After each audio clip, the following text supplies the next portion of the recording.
इस कार्यक्रम के प्रायोजक हैं रोजगार डेवलपर्स। नमस्कार, आप देख रहे हैं पल्स 24 न्यूज। मैं आपके साथ दिव्या पैन्यूली। वक्त हो चला है उत्तराखंड और उत्तर प्रदेश की खबरों का, लेकिन उससे पहले नजर डालेंगे हेडलाइंस पर। देहरादून में सचिवालय बैडमिंटन प्रतियोगिता 2026 का शुभारंभ। 200 से अधिक खिलाड़ी ले रहे प्रतियोगिता में हिस्सा। वहीं पैंचक सिलाट चैंपियनशिप के विजेताओं को किया गया सम्मानित। हरिद्वार में कांवड़ मेले से पहले डीएम मयूर दीक्षित का एक्शन। देर रात सड़क और सीवरेज कार्यों का औचक निरीक्षण। 15 जून तक निर्माण कार्य पूरे करने के दिए सख्त निर्देश। उत्तर प्रदेश के गाजीपुर में होटल संचालक की हत्या। बिंदु होटल के मालिक को मारी गोली। पुरानी रंजिश के चलते हुई हत्या। पुलिस जांच में जुटी। मसूरी में पर्यटन सीजन के बीच भीषण ट्रैफिक जाम। 31 किलोमीटर का सफर 5 से 6 घंटे में हो रहा पूरा। पर्यटकों और स्थानीय लोगों को हो रही भारी परेशानी। तुम दोनों की मेहनत बहुत रंग लाई है बेटा। घर बहुत सुंदर बना है। ये मेरे पापा का घर। पता है, देख तेरे पापा की नेम प्लेट अपने हाथों से लगाऊंगा। नेम प्लेट तो लग चुकी पापा।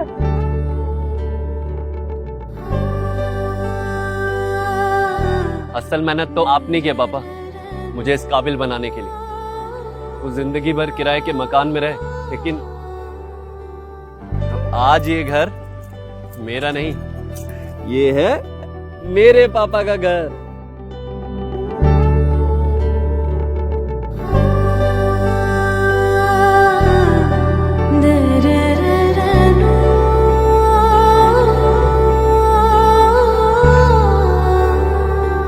उड़ान सपनों की, आंगन खुशियों का और साथ सकर्णी का।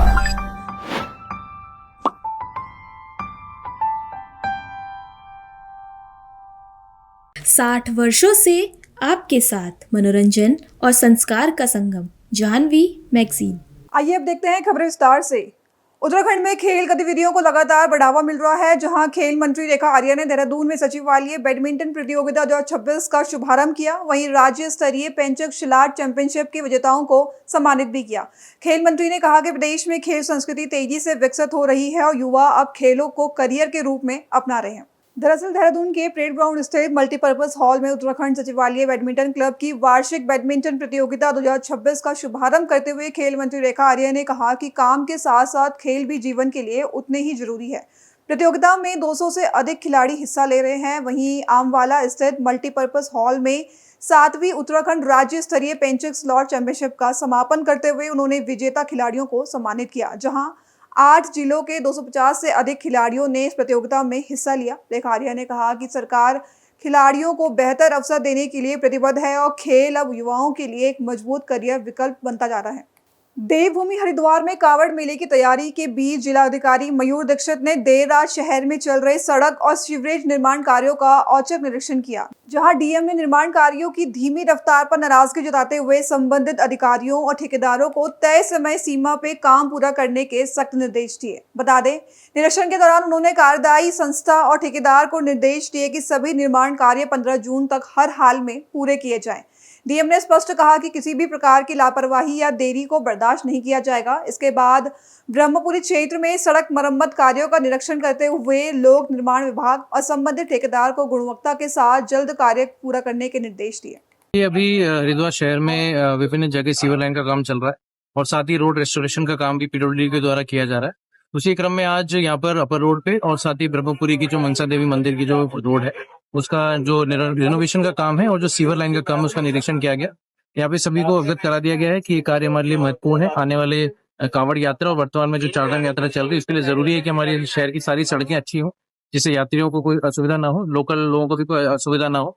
सभी लोगों से यहाँ पे बातचीत की गई है और साथ ही काम को त्वरित गति से कंप्लीट कराने के लिए डायरेक्शन।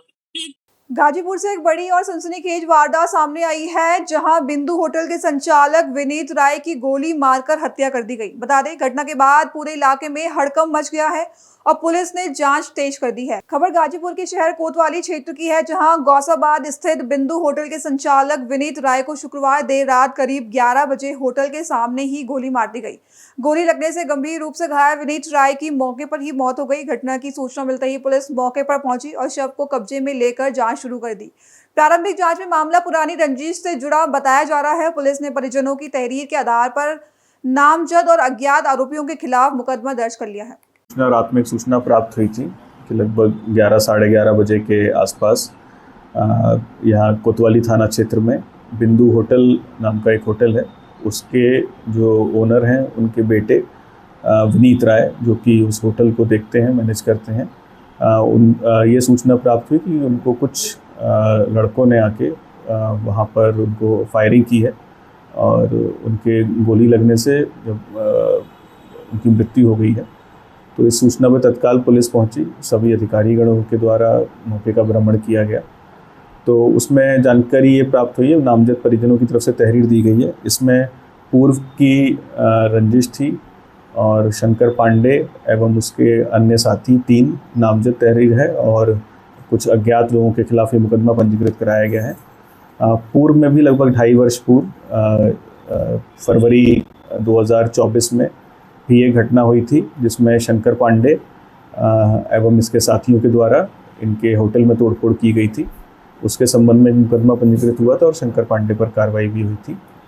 उसके पूर्व में एक NCR भी लिखी हुई है शंकर पांडे की तरफ से, जो कुछ मारपीट की घटना हुई थी। तो पूर्व की रंजिश थी, उसके कारण ये घटना हुई है और हमारी आरोपियों की गिरफ्तारी के लिए हमारी 4 टीमें लगी हुई हैं और बिहार एवं उत्तर प्रदेश के अन्य स्थानों पर हमारे आसपास के जनपदों में भी लगातार दबिश दी जा रही है और बहुत ही जल्दी जो भी आरोपी उनको पकड़ के कठोरतम कार्रवाई उनके विरुद्ध अमल में लाई जाएगी। पर्यटन सीजन के चरम पर पहुंचते ही पहाड़ों की रानी मसूरी एक बार फिर भीषण ट्रैफिक जाम की गिरफ्त में है। बता दें, हालात ऐसे है कि देहरादून से मसूरी की महज 31 किलोमीटर की दूरी तय करने में पर्यटकों को 5 से 6 घंटे तय का समय लग रहा है। जाम से पर्यटक, स्थानीय निवासी, व्यापारी सभी परेशान हैं। पर्यटकों का आरोप है कि ट्रैफिक प्रबंधन के लिए पर्याप्त इंतजाम नहीं किए गए हैं और कई जाम प्रभावित क्षेत्रों में पुलिसकर्मी भी नजर नहीं आए। सबसे ज्यादा दबाव टिहरी बाईपास रोड पर देखने को मिला, जहां धनौल्टी, कानाताल और नई टिहरी जाने वाले वाहनों की भीड़ लग रही है। स्थानीय लोगों का कहना है कि यदि समय रहते प्रभावी ट्रैफिक प्रबंधन नहीं किया गया तो इसका असर मसूरी की पर्यटन छवि और स्थानीय कारोबार पर भी पड़ सकता है। इसमें होटल में लगातार जाम की समस्या बनी रहती है। सुबह 7 बजे से रात के 11 बजे वहाँ पर होम स्टे हैं, होटल हैं और कई तरह के इस तरह से व्यावसायिक गतिविधियाँ वहाँ पे हैं। होटल्स हैं, होटलों में पार्किंग नहीं है, पार्किंग रोड में गाड़ियाँ लगा देते हैं, जिस वजह से गाड़ी लॉक करके अपने होटलों में चले गए, फिर रात भर पे परेशान रहे, कुछ जाना है। स्कूटी वालों के बहुत बुरे हाल करते हैं। वहाँ स्कूटी वालों ने भी सारा जाम स्ट्रीट रोड पर डाल रखा है। तो प्रशासन से भी हमारी रिक्वेस्ट है कि वहाँ पर कुछ पुलिस व्यवस्था हो और वहाँ वेरिफिकेशन हो, कौन लोग ये गाड़ी छोड़ के जा रहे हैं, छोड़ सकते हैं, नहीं छोड़ सकते हैं, कहाँ किसको ढूंढे, कुछ पता नहीं। धन्यवाद। एक अपने देहरादून के रूट पे जा रहे थे, तो उसके बाद से हम 1.5 घंटे से अपन वेट ही कर रहे हैं। उसके बाद कोई सोल्यूशन नहीं है, गाड़ी सिर्फ खड़ी है, बंद करके खड़ी है गाड़ी, कोई खुलवाने की मतलब ये है कि यहाँ पे प्रशासन की तरफ से कोई मदद भी नहीं है। प्रशासन 1.5 घंटे से हमारी खुद ही गाड़ी खड़ी है, एक ऊपर हम खुद पैदल आ गए, हमारा ड्राइवर गाड़ी में बैठा है और हम यहाँ पे आ गए, देखिए कहाँ तक जाम लगा, पूरा जाम लगा, कोई प्रशासन की तरफ की मदद कोई देखने भी नहीं रहा। भैया मसूरी तो आए 8-9 घंटे से गाड़ियों में बैठे पड़े हैं, घर पे बैठो ज्यादा बढ़िया है। मसूरी आने भी हालात नहीं है, मतलब लोगों की छुट्टियां वगैरह तो लोग सोचिए दिल्ली देहरादून एक्सप्रेस भी खुल गया तो सारे आ रहे हैं पास में सोच के, बट घर पे बैठो ज्यादा बढ़िया, बहुत जाम है यहाँ पे, गाड़ियों में बैठ रहे हो। दिल्ली एक्सप्रेस से दिल्ली से देहरादून आना आसान हो गया, पर देहरादून से मसूरी आना बहुत, दिल्ली से देहरादून तो आसान है, 2.5 घंटे में पहुंच जाओगे, 2.5 से पौने 3 घंटे में, बट उसके बाद ऊपर तो आपको लग जाएंगे कम से कम 7-8 घंटे नीचे आने के लिए। और जाम तो फिर जाम तो हद मार के बहुत ज्यादा है भैया, या तो आओ तो अर्ली मॉर्निंग आओ या लेट नाइट आओ। सब सिस्टम दिख रहा है आपको, पुलिस प्रशासन के दिख रहा है? हाँ थोड़ा बहुत है, प्रशासन वगैरह थोड़ी बहुत है, बट इतनी भी वो नहीं है। लोकल्स वगैरह ज्यादा हेल्प करते हैं यहाँ पे पुलिस से। रामनगर में rotary club of Ramnagar Corbett city ने समाज सेवा की दिशा में एक और महत्वपूर्ण कदम उठाया है, जहां क्लब ने नई एम्बुलेंस सेवा का शुभारंभ कर इसे आम जनता को समर्पित किया। इस मौके पर समाज के गरीब और जरूरतमंद लोगों की मदद का संकल्प भी दोहराया गया। कार्यक्रम का उद्घाटन प्रसिद्ध उद्योगपति देवेंद्र अग्रवाल ने किया। इस अवसर पर क्लब के पदाधिकारियों और गणमान्य लोगों की मौजूदगी रही। बता दें, मुख्य अतिथि देवेंद्र अग्रवाल ने कहा कि क्लब का उद्देश्य गरीब, असहाय और जरूरतमंद लोगों की मदद कर उनके जीवन में खुशियां लाना है। उन्होंने बताया कि क्लब लंबे समय से शिक्षा, स्वास्थ्य और पर्यावरण के क्षेत्र में कार्य कर रहा है और आगे भी समाजातीत के कार्यों में सक्रिय भूमिका निभाएगा। रोटरी क्लब का कहना है कि नई एम्बुलेंस सेवा क्षेत्र के जरूरतमंद मरीजों के लिए बड़ी राहत साबित होगी और स्वास्थ्य सेवाओं को मजबूत बनाने में मदद करेगी। संदेश बहुत सकारात्मक है और आज शुभारंभ नहीं कह सकते क्योंकि ये तो 3rd एडिशन है। Rotary club Ramnagar Corbett city अपने गठन से लेकर आज तक निरंतर समाज के प्रति समर्पित रहा है। जहाँ जहाँ भी आवश्यकता हो, चाहे वो दूर दराज के क्षेत्रों में जाकर हेल्थ चेकअप कैंप आयोजित करना हो, चाहे स्कूलों में बच्चों के लिए संसाधन उपलब्ध कराने हो, या फिर एम्बुलेंस जैसे दूसरे कार्य। सबसे पहली एम्बुलेंस आज से लगभग 12 वर्ष पूर्व इस क्लब द्वारा समाज को लोकार्पित की गई थी और उस समय संभवतः रामनगर में पहली एम्बुलेंस थी। इसकी नितांत आवश्यकता थी। रोटरी में हम लोग ये सदैव प्रयास करते हैं कि जो भी कार्य हम करें वो लंबे समय तक चलने वाले हों, निर्बाध रूप से चलने वाले हों, सस्टेनेबिलिटी के दायरे में आते हों। और ये इससे बढ़िया उदाहरण नहीं हो सकता कि हम 12 वर्ष तक एम्बुलेंस को मेंटेन करते रहे, चलाते रहे, और जब ऐसा महसूस हुआ कि अब शायद इससे काम नहीं चल पाएगा तो तुरंत एक दूसरी एम्बुलेंस लेकर आए ताकि जो पीड़ित हैं, ज़रूरतमंद हैं, उनकी सेवा में कोई रुकावट ना हो। ये अपने आप में बहुत ही प्रशंसनीय और अनुकरणीय कार्य है। और आज हमारे क्लब के सदस्यों के साथ वार्ता हुई, ऐसी बहुत सी योजनाएं इनके पास है जो आने वाले समय में अपने सदस्यों के माध्यम से, रोटरी फाउंडेशन के माध्यम से क्षेत्र के जो अभावग्रस्त क्षेत्र हैं, जहाँ ज़रूरतमंद हैं, उनके लिए उसे समर्पित की जाएंगी। आज चर्चा में हमारे प्रेस मीडिया की तरफ से यह प्रश्न भी आया, स्थानीय चिकित्सालय के लिए कार्य किए जाए, तो निश्चित रूप से किस प्रकार की वहाँ आवश्यकताएं हैं उनको एसेस करके उसके विषय में विचार किया जाएगा। इस क्लब में इस विषय में हम अभी चर्चा भी कर रहे थे और मैं समझता हूँ कि अगले वर्ष हमारा नया सत्र जो 1 जुलाई से आरंभ होने वाला है, कुछ ना कुछ हम हमारे वर्ष कर पाएंगे। मैं चाहूँगा कि रोटरी के विषय में, रोटरी क्लब द्वारा जो सेवाएं समाज को समर्पित की जा रही है उसके विषय में आप सबके माध्यम से एक ऐसा वातावरण बने कि लोग स्वतः रोटरी के पास आएँ, अपनी जो कठिनाइयाँ उससे अवगत कराएं और उनसे लाभान्वित हों। धन्यवाद। सबसे बड़ा मकसद सामाजिक सेवा है, समाज की सेवा है, और rotary club of Ramnagar Corbett city हमारे उन चुनिंदा क्लबों में है जो इस कार्य को निरंतर से पिछले 17-18 वर्षों से लगातार करता आ रहा है। और इस वर्ष भी इन्होंने एक बीड़ा उठाया था कि जो ambulance rotary club of Ramnagar Corbett city की चल रही थी वो काफ़ी जर्जर अवस्था में हो गई थी, तो ये चाहते थे कि उसको रिप्लेस किया जाए, एक दूसरी एम्बुलेंस लाई जाए। तो आज इस क्लब ने अपने ही संसाधनों से पूरा इसका पैसा इकट्ठा करा। लगभग 12-13 लाख रुपए इस एम्बुलेंस में लगे हैं। तो क्लब के सदस्यों ने स्वयं इसको बेयर किया है और ये एम्बुलेंस यहाँ पर आई है और आज इसका हम लोगों ने यहाँ पर इसको लोकार्पण किया है इसका। तो बहुत खुशी की बात है और मैं समझता हूँ कि इस तरह के ही और बहुत कार्य rotary club of Ramnagar Corbett city द्वारा आप देखेंगे आने वाले समय में। और सभी सदस्य बहुत समर्पित हैं और सेवा के जो भी कार्य हैं, चाहे वो चिकित्सा के क्षेत्र में हो, शिक्षा के क्षेत्र में हो, पर्यावरण के क्षेत्र में हो, किसी भी क्षेत्र में हो, उसमें रोटरी हमेशा अग्रणी रहता है। और rotary club Ramnagar Corbett city भी इसमें कहीं पीछे नहीं है। और सिर्फ चिकित्सा ही नहीं, जैसे मैंने कहा, और क्षेत्रों में भी हम लोग निरंतर कार्य करते रहेंगे। हरिद्वार के भादराबाद क्षेत्र में एक ऐसी देशी शराब ठेका और अंग्रेजी वाइन शॉप पर निर्धारित समय से पहले शराब बिक्री किए जाने के आरोप लगे हैं, जहां स्थानीय लोगों ने ठेके के कर्मचारियों पर नियमों की अनदेखी का आरोप लगाया है। वहीं मामले का वीडियो सामने आने के बाद आबकारी विभाग की कार्रवाई पर सबकी नजर टिकी है। दरअसल हरिद्वार के भादराबाद स्थित बेगमपुर क्षेत्र में देसी शराब ठेका और अंग्रेजी वाइन शॉप एक बार फिर विवादों में आ गए हैं। स्थानीय लोगों का आरोप है कि यहाँ निर्धारित समय से पहले ही शराब की बिक्री की जा रही है। बताया जा रहा है कि जब मीडिया की टीम मौके पर पहुंची तो वहां मौजूद लोगों में अफरा तफरी का माहौल बन गया। स्थानीय निवासी मोहित कुमार का कहना है कि ठेके पर कार्यरत कर्मचारियों द्वारा नियमों की अनदेखी करते हुए मनमाने तरीके से शराब बेची जाती है। उनका आरोप है कि समय सीमा का पालन नहीं किया जा रहा है और ठेका तय समय से पहले खोल दिया जाता है। अब सवाल यह है कि वीडियो सामने आने के बाद आबकारी विभाग इस मामले की जाँच कर कार्रवाई करता है। फिलहाल स्थानीय लोग नियमों के सख्ती से पालन और दोषियों पर कार्रवाई की मांग कर रहे हैं। किसके से, कहाँ से लिया भाई? कहाँ से लिया है? इस ठेके से कितने का दिया? क्या 110। और प्रिंट कितना है? तो ठेका तो अभी खुला नहीं। जब ये दे रहा है जब ये दे रहा है तो हम लेने में क्या दिक्कत है? क्या नाम है तुम्हारा भाई? मोहित। क्या नाम है? मोहित।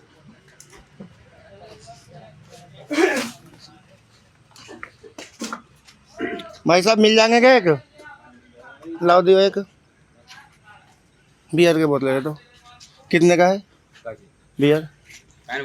बोतल बोतल 240 यार, रेट तो कम है। क्या क्यों अभी टाइम नहीं हुआ खुलने का? टाइम नहीं हुआ तो बाहर जो पी रहे हैं भाई साहब, ये कहाँ से आया जो बाहर माल बिक रहा था? जो बाहर पिया वो कहाँ से आया? बिजनौर के किरतपुर थाना क्षेत्र स्थित नैनी झील 2 वर्षीय बच्चे के टिकट को लेकर शुरू हुआ विवाद हिंसक झड़प में बदल गया, जहां दोनों पक्षों के बीच हुई मारपीट में 2 लोग घायल हो गए हैं, जबकि पुलिस ने मामले में मुकदमा दर्ज कर एक आरोपी को हिरासत में ले लिया है।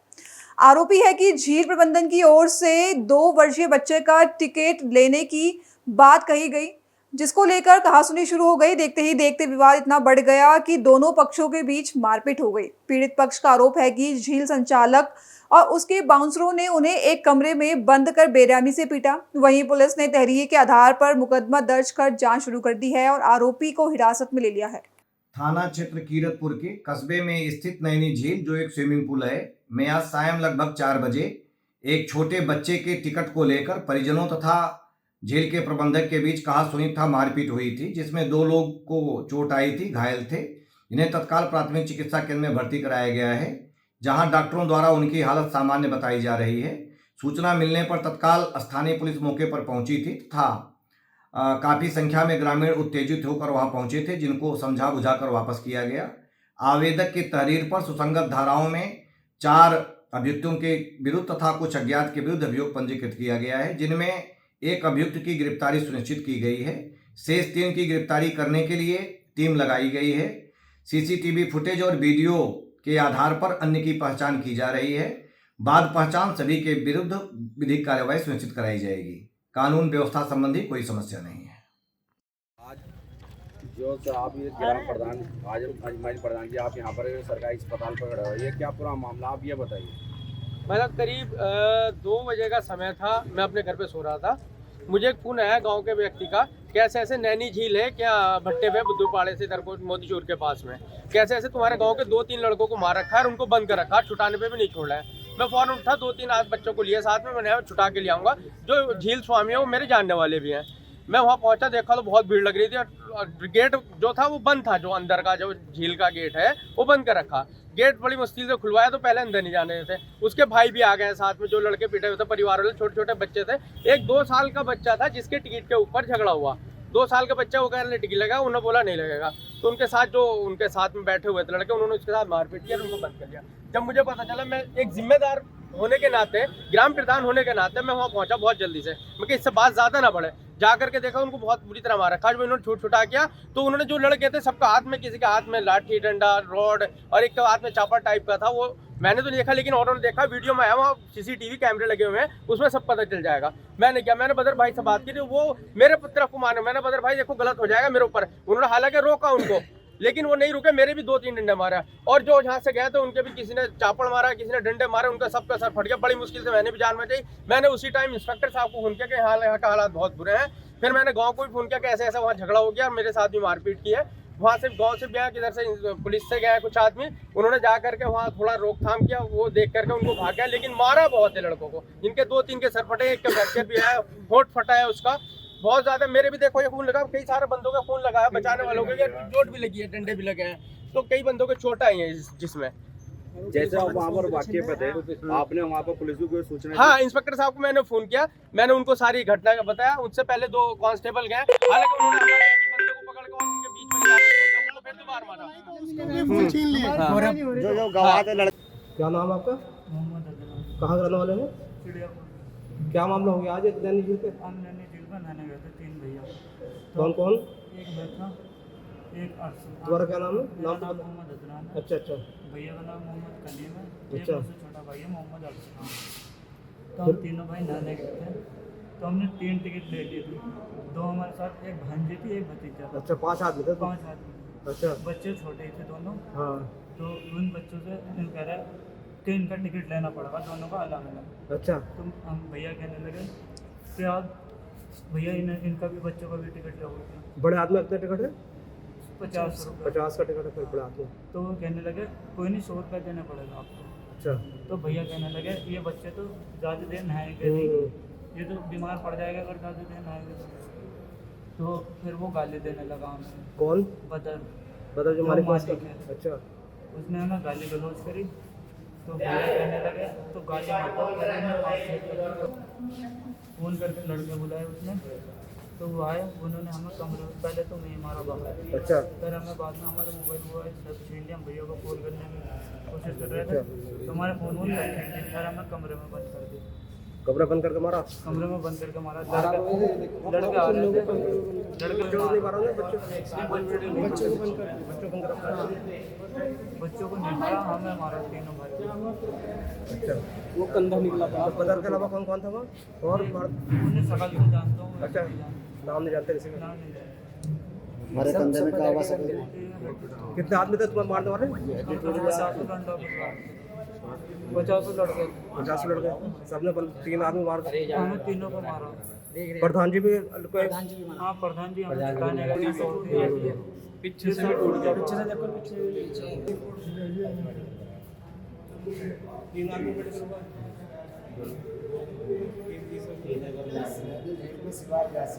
नहीं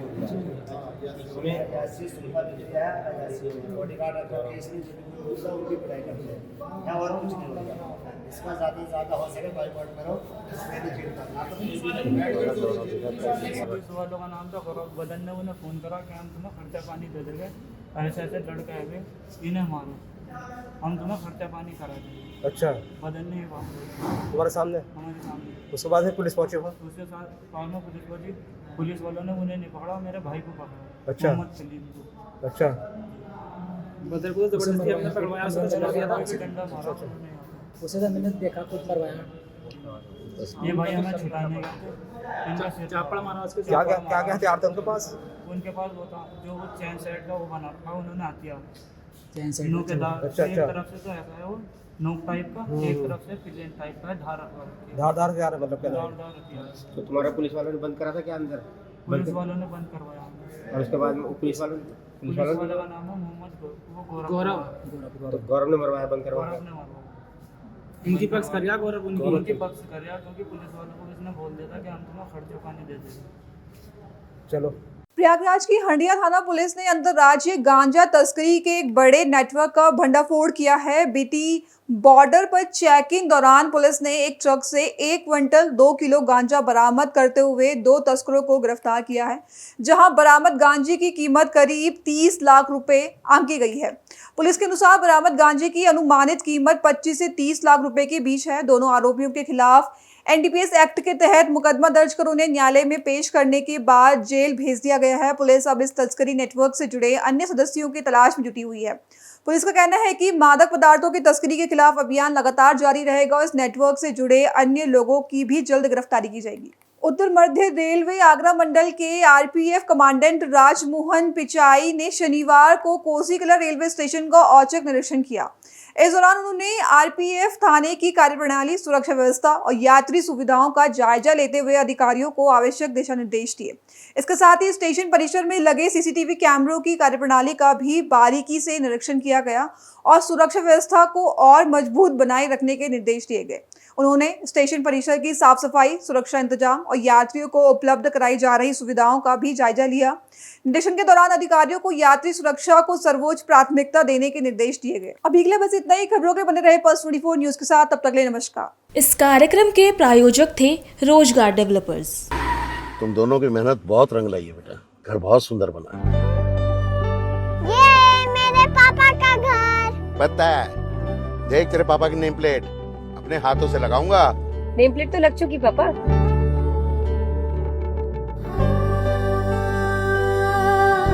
असल मेहनत तो आपने की है पापा, मुझे इस काबिल बनाने के लिए। वो जिंदगी भर किराए के मकान में रहे, लेकिन आज ये घर मेरा नहीं, ये है मेरे पापा का घर।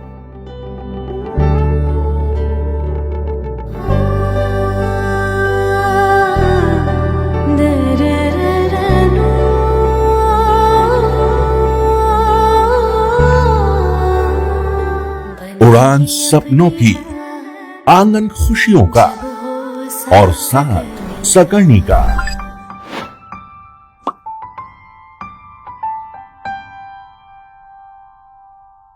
60 वर्षों से आपके साथ मनोरंजन और संस्कार का संगम, जाह्नवी मैगजीन।